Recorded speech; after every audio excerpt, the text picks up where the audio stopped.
The most important question जो कि अब आपके सेट एग्जाम में आएंगे, केवल वही करवाए जाएंगे। पहला क्वेश्चन है, state the necessary condition for the total internal reflection.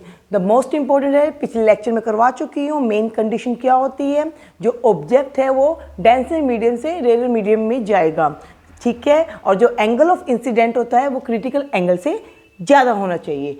The object should lie in the denser medium and angle I is must be greater than critical angle. अब द रिलेशन बिटवीन आई यानी कि angle of incident, A angle of prism and del M यानी कि angle of minimum deviation, ठीक है। क्या relation हुआ, angle of incidence is equal है A plus B del M divided by 2। Most important है बेटा, लर्न कर लेना, आगे भी काम आएगा। इससे 1 नंबर के क्वेश्चन पूछे जा सकते हैं, 2 नंबर के भी। Next one is, if light of 6000 angstrom is coming from a star, what will be the resolving power of telescope if diameter of objective is 100 inch? Resolving power of telescope का simple सा formula है, capital D means diameter of objective lens divided by 1.22 into में lambda, lambda wavelength. Wavelength दे रखी है हमें 6000 आंगस्ट्रॉम, और आंगस्ट्रॉम का मतलब होता है 10⁻⁻10 मीटर, ठीक है।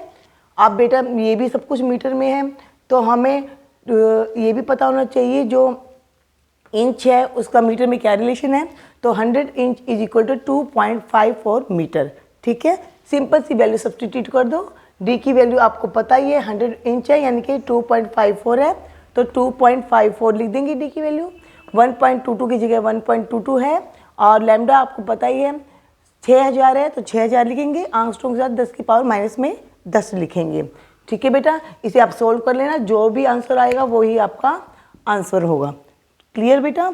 और इसे हम सोल्व करेंगे तो देखो यहाँ पे 10 की पावर 3 तो हो ही जाएगी, यहाँ पे माइनस हो कि जो भी होगा 10 की पावर -7 हो जाएगी। बहुत अच्छे से बैलेंस होएगा, ऊपर 10 की पावर चली जाएगी। अप्रोक्सीमेट भी आप निकालना चाहो तो 2.54 को 1.22 इंटू में 6 हो जाएगा, इसे सोल्व कर लेना। और जो पावर होगी देखो बेटा, यहाँ पे 10 की पावर 3 है, यहाँ पे 10 की पावर -7 है। माइनस से 7 में से 3 गया, सॉरी 10 में से 3 गया, माइनस के 7, और ऊपर जाके 10 की पावर 7 हो जाएगी। अब इसी तो आप सोल्व कर ही सकते हो, साथ में मीटर है ही आपका, ठीक है। Next one is define power of lens and give its SI unit. Most important है, 10th क्लास में भी आता था। Reciprocal of focal length is known as the power of the lens. तो आप इसे डिफाइन भी करना है। डिफाइन का मतलब डिफाइन करना होगा।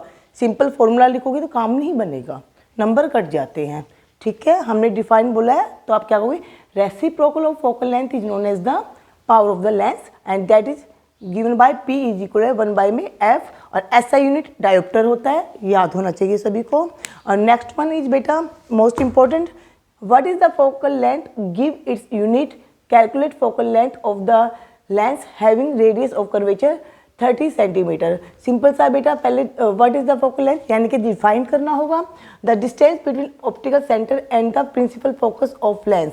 अभी बेटा ये क्या है, प्रिंसिपल एक्सिस ये है, मान लो लेंस यह है, ये ऑप्टिकल सेंटर हो गया और ये उसका फोकस हो गया। जो ये दूरी होगी बेटा ये है फोकल लेंथ, और यही लिखा हुआ है ऑप्टिकल सेंटर और प्रिंसिपल फोकस ऑफ लेंस के बीच में जो डिस्टेंस है उसे फोकल लेंथ कहते हैं, ठीक है। और CC जो होता है वो R होता था, पहले भी दिखा रखे हैं, इंपॉर्टेंट फॉर्मूला में समझा चुके हैं, तो आप देख लेना बेटा। इनके बीच में रिलेशन भी यहाँ से साफ पता लग रहा है।